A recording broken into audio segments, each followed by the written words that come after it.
धर्म अर्थ के काम मोक्ष नो मार्ग छे आयोग। चित्त नि चंचलता अहीं टळे, मन ने मोटी शाता મળે। अंतर आनंद उपजे જ્યારે दूर थाय भवरो। जीवन योग, जीवन योग, जीवन योग, जीवन योग। નમસ્કાર દર્શક મિત્રો, આપણી સંસ્કૃતિ આપણી ઓળખ ડીડી ગિરનાર દૂરદર્શનના જીવન યોગ કાર્યક્રમમાં આપનું સ્વાગત છે। મિત્રો, જીવનમાં સુખ કે દુઃખ, ચડતી કે પડતી, સફળતા કે નિષ્ફળતા તો આવ્યા જ કરવાના છે, પણ દરેક પરિસ્થિતિમાં જે પોઝિટિવ રહીને વિચારે છે તે કોઈ પણ સંજોગોમાં ડરી જતો નથી, કોઈ સંજોગો તેને ડગાવી શકતા પણ નથી અને યોગાભ્યાસથી પોઝિટિવિટી પ્રાપ્ત થાય છે। દરેક પરિસ્થિતિમાં આપણે પોઝિટિવ રહીને વિચારીએ છીએ, માટે દુનિયાની તમામ પ્રકારની શુભ શક્તિઓ આપણને પ્રાપ્ત થાય છે, કારણ કે આપણે જે વિચારીએ છીએ તે જ આંદોલનો આપણે જગતમાં મોકલીએ છીએ અને તે જ પ્રકારની વ્યક્તિઓ અને વસ્તુઓ આપણા તરફ આકર્ષાય છે। તો આવો આજે આપણે કેન્સર વિષય ઉપર ચર્ચા કરીશું। આપણી વચ્ચે શિવાનંદ આશ્રમ અમદાવાદના અધ્યક્ષ સ્વામી શ્રી અધ્યાત્માનંદજી મહારાજ ઉપસ્થિત છે। સ્વામીજી પ્રણામ। પ્રણામ માતા, આપનું સ્વાગત છે। ધન્યવાદ। સ્વામીજી, આરોગ્ય એ પાયાની આવશ્યકતા છે અને શરીરમાં કોઈ પણ રોગ હોય તો મજા તો આવતી જ નથી, પણ એમાં પણ જ્યારે કેન્સર વિશે સાંભળીએ છીએ ને ત્યારે એક ભય પણ ઊભો થાય છે। નો ડાઉટ આજે ઘણું બધું રિસર્ચ થયું છે, દવાઓ પણ શોધાઈ છે, છતાં પણ કેન્સરનો ભય તો રહે છે જ। તો કેન્સર થવાના કારણો કયા હોઈ શકે અને એમાં યોગાભ્યાસથી આપણે કેવી રીતે સહાય કરી શકીએ? આપના બે પ્રશ્ન છે, કારણો શું, યોગાભ્યાસથી કેમ સહાય કરી શકીએ। કારણની વાત કરીએ તેના પહેલાં યોગાભ્યાસની સહાય, જગતમાં અનેક મિત્રો છે એવું એ ઢોલ વગાડીને એમ કહેતા હોય છે કે યોગના અભ્યાસ વડે કેન્સરથી મુક્ત થઈ શકાય છે, પરંતુ મારા પોતાના જીવનમાં હું 46 વર્ષથી યોગ અભ્યાસ શીખું છું। આખી દુનિયામાં અનેક ડૉક્ટરોને પણ મળું છું। હાથ જોડીને એ મિત્રોની ક્ષમા માગું છું, પરંતુ યોગના દ્વારા આ કેન્સર છે એના રોગની મુક્તિ થતી નથી। હા, કેમ મદદ કરી શકીએ? એને થોડું અટકાવી શકાય, બની શકે। બીજું, એ કેન્સરની વ્યાધિ અને પીડા સહન કરવા માટેની ક્ષમતા મળી શકે। ત્રીજું, આ કેન્સરથી જે ભય છે એમાંથી મુક્ત કરી અને સ્વસ્થ જીવન છે એની ચાવી આપણે એમને આપી શકીએ છીએ। હવે આપનો પહેલો પ્રશ્ન છે, કેન્સર થાય છે શા માટે? વાયરલ ઇન્ફેક્શનમાંથી થાય। સાધારણ રીતે એવું માનવાનું છે અને સાચું પણ છે, તમાકુ ખાવી, તમાકુ પીવી કે તમાકુ સૂંઘવી, આ ત્રણેયમાં કેન્સર થાય છે। તમામ વડીલોને પ્રાર્થના છે, તમે તમારા બાળકો છે પોતે તો નહીં જ ખાઓ, બાળકો પાસે આ તમાકુની પડીકી, મસાલાની પડીકી નહીં મંગાવો। બાળકને ઉત્તેજના થતી હોય છે કે આ પપ્પા શું ખાય છે એ પણ ચાખી જુએ છે। એમ કરીને જ્યારે પપ્પાનું મૃત્યુ થાય અને એ છોકરો પોતે પણ 32 વર્ષનો થાય અને નાનો હતો ત્યારથી ખાવાની ટેવ પડે, એટલે એ છોકરાને પણ કેન્સર થતું હોય છે। સમયમાં ચેત્યા તો નિવારણ થઈ શકે છે, પરંતુ આવું મોટા ભાગે ઓછું બને છે। જ્યાં સુધી કેન્સર આખા શરીરમાં વ્યાપ્ત થતું નથી, ખબર પડતી નથી। પુરુષોને કેન્સર છે તે મોઢાનું થાય, ગળાનું થાય, એમને પેટમાં ચાંદી પડે, અલ્સરાઇટિસ આંતરડામાં થાય। એટલું પણ માત્ર નથી, એને પ્રોસ્ટેટ ગ્લેન્ડનું પણ કેન્સર થાય। બહેનોને યુટ્રસનું કેન્સર થાય અને બહેનોને પોતાના જે સ્તન છે એનું પણ બ્રેસ્ટ કેન્સર પણ થતું હોય છે. માતાઓ મને ક્ષમા કરજો, પરંતુ બાળકોને પોતાના સ્તનથી તમે પાન કરાવો તો તમારું બાળક વીર થશે, મજબૂત થશે. પોતાના સૌંદર્યના સાચવણની માટે બાળકને તમે જન્મથી ડબ્બાનું દૂધ નહીં પીવડાવો તો એને ડક્ટ કેન્સર કહેવામાં આવે છે. છાતીના ઉપર જે ડીટી હોય તેનું કેન્સર થાય. જે દીકરીઓ પરણતી જ નથી એને મોટી ઉંમરે પણ કેન્સર, કારણ કે એ પરણી નથી એટલે થવાની સંભાવના છે. બીજી એક અવસ્થા છે, કદાચ તમે મારી પાસેથી આવી વાતો સાંભળવાનું તમને ઉચિત ના પણ લાગે. હું એક શિક્ષક છું, મારી પાસે લોકો સમસ્યા લઈને આવે છે. અને શા માટે કેન્સર થાય છે? એટલા માટે કે હવે આપણે સિન્થેટિક કપડાં અંદર પહેરવા લાગ્યા છીએ, પ્લાસ્ટિક સર્જરી કરાવી અને આપણા અંગ છે એને પોષવા માંગ્યા છે. સૌંદર્યની જે હાઈવો ને બળાપો છે એ તમારા કેન્સરનું કારણ બને છે. કેન્સરથી મુક્ત થઈએ એવું માનવાની જરૂર નથી.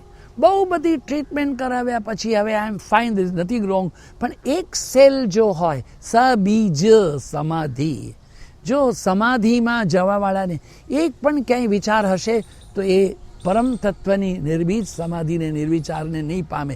તેવી જ રીતે 3 મહિના મોટી હોસ્પિટલોમાં ટ્રીટમેન્ટ કર્યા પછી એકાદ એક પણ જો સેલ રહે અને ટ્રીટમેન્ટ બંધ કરો તો 15 દિવસમાં એ કેન્સર પોળું થઈ જતું હોય છે. શું કરી શકાય એના માટે? વિચાર કરીએ આપણે, ગંભીર થઈએ આપણે. સૂર્ય નમસ્કાર તો ચોક્કસ કરવાનો છે. આવો સૂર્ય નમસ્કાર કરીએ. ઓમ મિત્રાય નમઃ, રવયે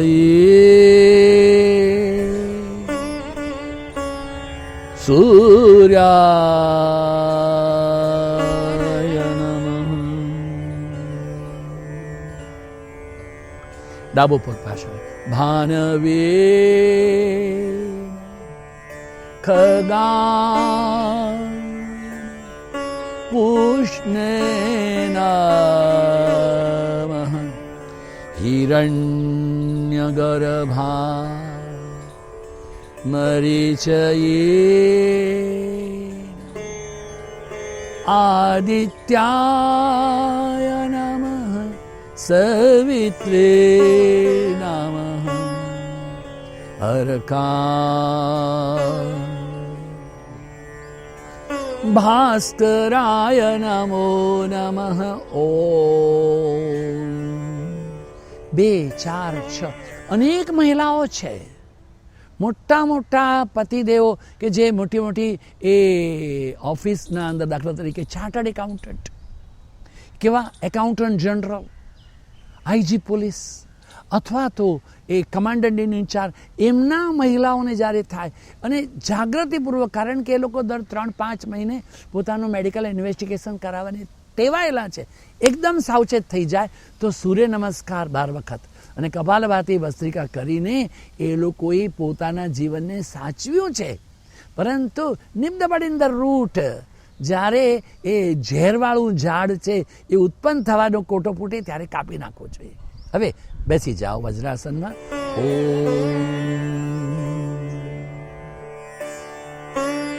પેલા તો ઉષ્ટ્રાસન તો કરવું જ પડશે. બંને હાથ કમરની પાછળ.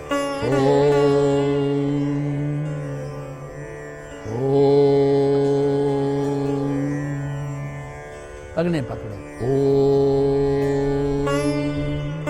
છાતી પહોળી રહે, વધારે પ્રાણવાયુની પ્રાપ્તિ થાય. જેટલું બને એટલું વધારે ફેફસા પહોળા થાય તે માટે પ્રયત્નશીલ રહેવું જોઈએ. એટલે કે આસનોના આખા એક ક્રમમાં સૂર્ય નમસ્કાર છે, ઉષ્ટ્રાસન છે, ભુજંગ છે, ધનુર છે, ચક્ર છે, અથવા તો અર્ધમત્સ્યેન્દ્ર છે, વક્ર છે, આ કે બીજા તમને કોઈ પણ આસનનું ખબર હોય તો તે તમામ આસનો જે વધારે ઓક્સિજનેશન આપી શકે એના માટે આપણે પ્રયત્નશીલ રહેવું જોઈએ. પાછા આવો.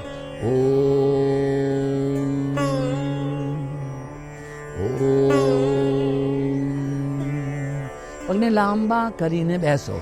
ઓમ. આપણે વક્રાસન કરીએ, પેલા ડાબા પગને ડાબા ઘૂંટણમાંથી વાળો. ઓમ. જમણા પગના ઘૂંટણની પાછળ રાખો. ઓમ. જમણા પગને ડાબી તરફ વાળો. ઓમ. જમણા હાથને છાતી અને ઘૂંટણની વચ્ચેથી આગળ લાવો. ઓમ. આ આપણું થયેલું છે અર્ધ મત્સ્યેન્દ્ર આસન.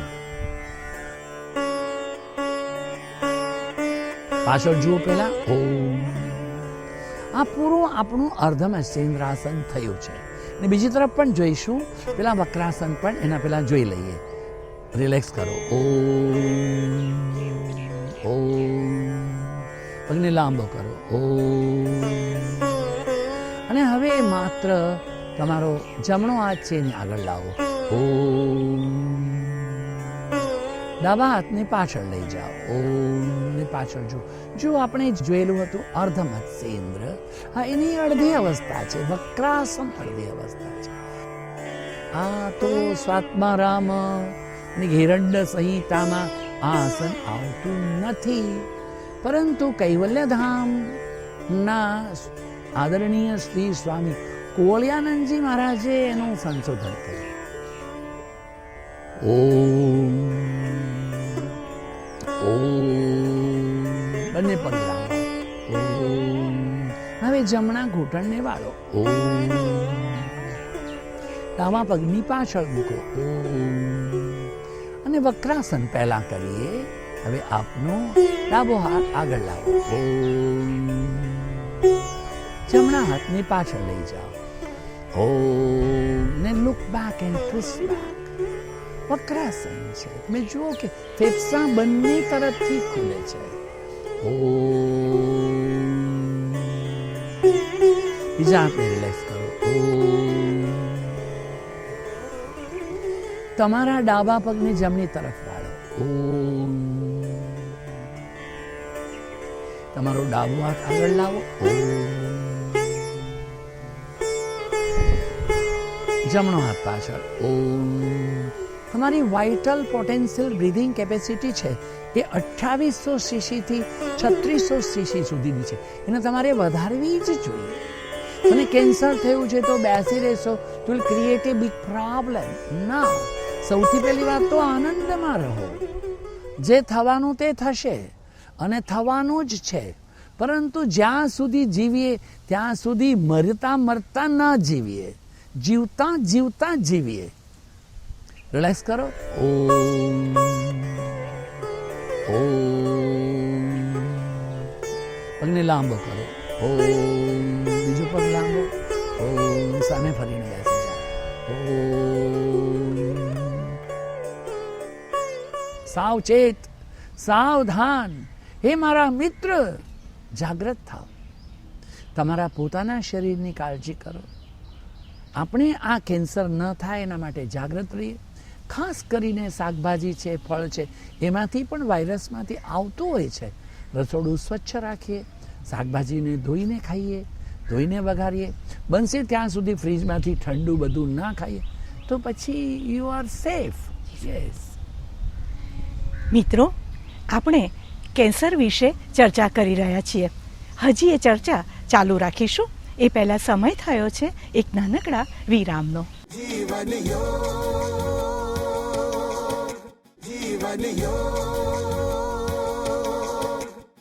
મિત્રો, વિરામ બાદ જીવન યોગ શ્રેણીમાં આપનું સ્વાગત છે. આપણે કેન્સર વિશે ચર્ચા કરી રહ્યા છીએ. આપણી સાથે છે સ્વામી શ્રી અધ્યાત્માનંદજી મહારાજ.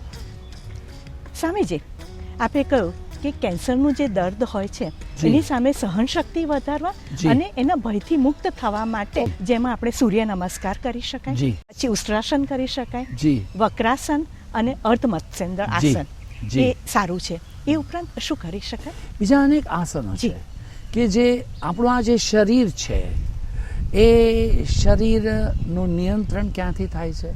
ગળામાં એક થાઇરોઇડ નામની ગ્રંથિ છે. આપણે જ્યારે સર્વાંગ આસન કરીએ ત્યારે આપણા શરીરમાં જે રેસ્પિરેટરી સિસ્ટમ, પછી એલિમેન્ટરી સિસ્ટમ, પછી આપણી circulatory system, genitourinary system and the locomotor system and finally the nervous system. એટલે શ્વસન તંત્ર, રુધિરાભિષણ તંત્ર, પાચન તંત્ર, ત્યારબાદ આવે છે ઉત્સર્ગ તંત્ર, અસ્થિ તંત્ર અને છેલ્લે સંવેદન તંત્ર. આ બધાનું નિયંત્રણ જે છે એ આ પ્રધાનમંત્રી અહીંયા બેઠેલા છે. એનું નામ છે મિસ્ટર થાઇરોઇડ. બસ આ જે થાઇરોઇડ છે અને પેરાથાઇરોઇડ છે એની સ્વસ્થતાથી આપણા જીવનની સ્વસ્થતા સચવાઈ શકે છે. એની કેમ સાચવવાનું છે? પહેલાં તો થાઇરોઇડ ન થાય એના માટે આપણે જાગૃત રહેવું જોઈએ. 12 વર્ષથી નાના બાળકો સર્વાંગાસન ના કરે તે ઉચિત છે. જેમને હાઈ માયોપિયા થયું હોય તે ના કરે, જેના કાનમાં પસ આવતું હોય તે ના કરે, બહેનો એમના માસિક ધર્મમાં ના કરે, ગર્ભમાં બાળક હોય તો ના કરે, જેને સર્વાઇકલ સ્પોન્ડિલોસિસ હોય તે તો ના કરે, પણ હંચબેક પેન હોય તો પણ ના કરે, લંબોસેક્રલ પેન હોય તો પણ ના કરે. પરંતુ મારા તમારા જેવા બધા લોકો સ્વસ્થ તો ચોક્કસ કરે. હું મારા અનેક મિત્રોને ઓળખું છું કે જેઓ બહુ મોટી મોટી ખુરશીઓ પર બેઠેલા છે, ચીફ સેક્રેટરી થયેલા હોય, પછી પ્રિન્સિપલ સેક્રેટરી થયેલા હોય, અને એટલું નહીં આર્મી સેક્રેટરી થયેલા હોય. સામેથી થાકી જઈએ ને બહુ કામ પછી. આ પૂર આવ્યું છે, હોનારત થઈ છે, અર્થક્વેક, અમારી પાસે કંઈ સાધન નહીં. સમજી અડધો કલાક હું સર્વાંગાસન કરું ને મને 23.5 કલાક કામ કરવાની શક્તિ મળે છે. એટલે ઇમ્યુન જે છે, આપણી જે ઉર્જા છે, આપણી ચેતના છે, પોટેન્શિયલ પાવર છે, હોર્મોન્સની સક્ષમતા છે, તે બધા આસનો આપણે આપે છે. એટલે સામે આપણે પ્રતિકાર કરવાની શક્તિ મળે છે. સૌથી પહેલાં તો આપણે વિપરીત કરણી મુદ્રા જોઈએ. ધીરેથી પગને ઉપર લાવવાના. વિપરીત કરણી મુદ્રા. ઓમ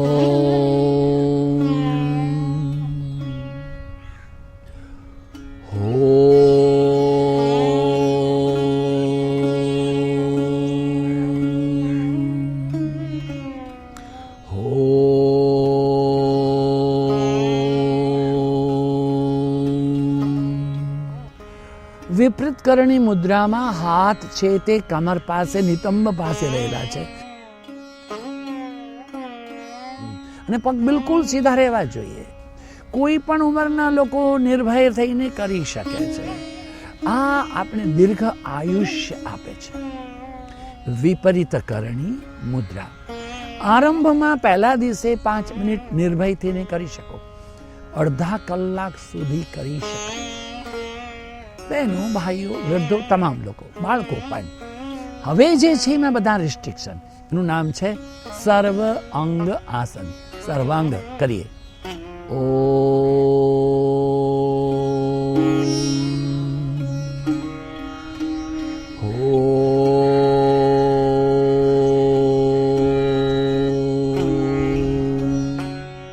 એકદમ પગ સીધા રાખવાના.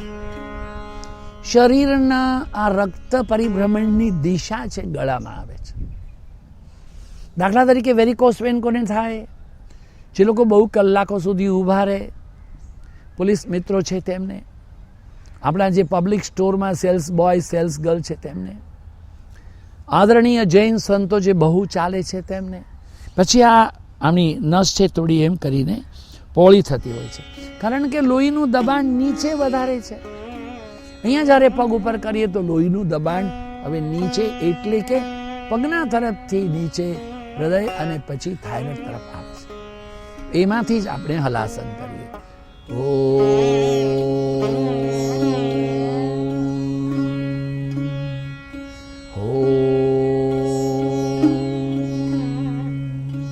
હલાસન. સૌથી પહેલા તો આ હલાસનનો અભ્યાસ કરોડરજ્જુને ખેંચે છે. બીજું છે આપણા પેટના ઇન્ટરનલ જે વિસરાસ છે, લીવર છે, કિડની છે, પેન્ક્રિયાસ છે, ઇન્ટેસ્ટાઇન છે, બ્લેડર છે, સ્ત્રીઓને યુટરસ છે, એમની કાર્યક્ષમતા વધારે છે. આંતરડામાં સડો થવા દેતું નથી, ગેસ જમા થવા દેતું નથી, અને આ તમામ તંત્રની વ્યવસ્થા મજબૂત કરે છે. પાછા આવીએ.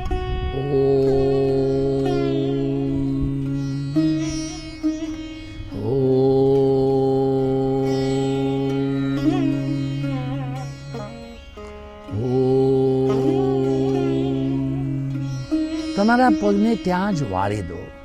ઓમ. આપણે શિવાનંદ પ્રાણાયામ કરીએ. હાથની હથેળી ચત્તી કરો, આંખો બંધ રાખો. Easiest, surest, safest, cheapest, quickest remedy છે. આખી દુનિયામાં હું ફરું છું. લોકો એમ કે Swamiji is an unique thing, wonderful thing. Doctor J S. Gordon, mind, body અને મેડિસિન, વોશિંગ્ટન ડીસી, એવું કે સ્વામીજી લોકોના માનસિક તણાવમાંથી મુક્તિ માટેની આ ચાવી છે, સ્વસ્થતાની ચાવી છે. ધીરેથી તમે પગને લાંબા કરો. શું કરવાનું છે? ધીરે ધીરે શ્વાસ લેવાનો. શ્વાસ લો ત્યારે પેટને ફૂલાવવાનું. શ્વાસ છોડો ત્યારે પેટની અંદર કરવાનું. નાભી છે તેની અંદર મન રાખવાનું. ધ્યાન કરો. શીતલી પ્રાણાયામ કરો. શીતકારી પ્રાણાયામ કરો. તમે રોજ અનુલોમ વિલોમ કરો, પણ ધ્યાન ખાસ કરીને શવાસન અવશ્ય કરો. બંને એડી પંજા ઢીલા અને ખુલ્લા છે. હાથની હથેળી ચત્તી છે. આંખો બંધ છે. શરીરના કોઈ પણ અંગોનું હલનચલન નહીં કરો. માત્ર તમારી ચોપાસના વાતાવરણના સાક્ષી થઈને રહો. તમારા પોતાના હૃદયના ધડકારા સાંભળવા માટે પ્રયત્નશીલ રહો. શાંત થઈ જાઓ. મનમાં એક જ વિચાર, આનંદોહમ, આનંદોહમ. તમે જ્ઞાનની ગંગોત્રી છો. તમે પ્રકાશનો સ્ત્રોત છો. તમે આનંદ ચૈતન્યનો ધોધ છો. એવા જ વિચારમાં રહો. Positive thinking. પછી પાછા આવતી વખતે ધીરે ધીરે, જેટલું બને એટલું ધીરે, બંને પગના અંગૂઠા અને આંગળાઓનું હલનચલન કરો. Very slowly, very slowly. હાથની આંગળીઓનું હલનચલન બહુ જ ધીરે ધીરે, ધીરે ધીરે. ધીરેથી આંખો ખોલો. આંખો બંધ કરો. ધીરેથી તમારા જમણા ઘૂંટણને વાળો. ઓમ. ને ડાબે પડખે ફરીને સૂઈ જાઓ. ઓમ. ડાબા હાથને માથાની નીચે, જમણો હાથ સાથળની ઉપર, ઘૂંટણ વળેલા. શાંતિથી આરામ કરો. રોજ આવી ટેવ પાડો. સ્વસ્થ રહેશો. You are the key. જી સ્વામીજી, જી. જે કેન્સરના દર્દીઓ છે, જી. થોડા આસન, પ્રાણાયામ અને શવાસનનો અભ્યાસ કરે જી. તો ચમત્કારિક પરિણામ પ્રાપ્ત કરી શકે. કિંચિત આસન, અલ્પસી મુદ્રા, સહજ પ્રાણાયામ. મિત્રો, યોગનો સાધક કદી નિસહાય હોતો નથી. સમગ્ર સૃષ્ટિ તેના સાધના સંઘર્ષમાં તેની મદદ કરે છે, કારણ કે તે જે વસ્તુ શોધી રહ્યો છે તે સત્ય છે, અને સત્યનો કોઈ મનુષ્ય તિરસ્કાર કરતો નથી. માટે જીવન યોગ શ્રેણી જોતા રહો. ખુશી ખુશી તેનો અભ્યાસ કરો. બહાદુર બનો, હિંમતવાન બનો. પરિસ્થિતિ સામે ઝૂકી જવાનું નથી. આંતરિક શક્તિઓ પ્રાપ્ત કરો. પરમાત્મા આપણી સાથે જ છે. સ્વામીજી, દૂરદર્શન વતી હું આપનો ખૂબ ખૂબ આભાર વ્યક્ત કરું છું. ધન્યવાદ માતાજી. નમસ્કાર. નમો નારાયણમાં. દર્શક મિત્રો, આપને યોગ સંબંધી કોઈ પણ પ્રશ્ન હોય કે આપના પ્રતિભાવ વ્યક્ત કરવા માંગતા હો તો ચોક્કસ પત્ર વ્યવહાર કરી શકો છો. અમારું સરનામું છે નિયામક શ્રી, જીવન યોગ કાર્યક્રમ વિભાગ, દૂરદર્શન કેન્દ્ર, થલતેજ ટેકરા, અમદાવાદ 380054. जीवन झंझा सुख दुख ने फरता पाटा, गुलाब केरी गंध माणवा वागे छे वળી કાંટા. કેડે કંડારો અંતરની યોગની અલખ જગાવો. કેડી કંડારો અંતરની યોગની અલખ જગાવો. માનવ જીવન છે અતિ મોંઘું, સુખદ સ્વાસ્થ્ય ત્યાં લાવો. જીવન યોગ, જીવન યોગ, જીવન યોગ, જીવન યોગ.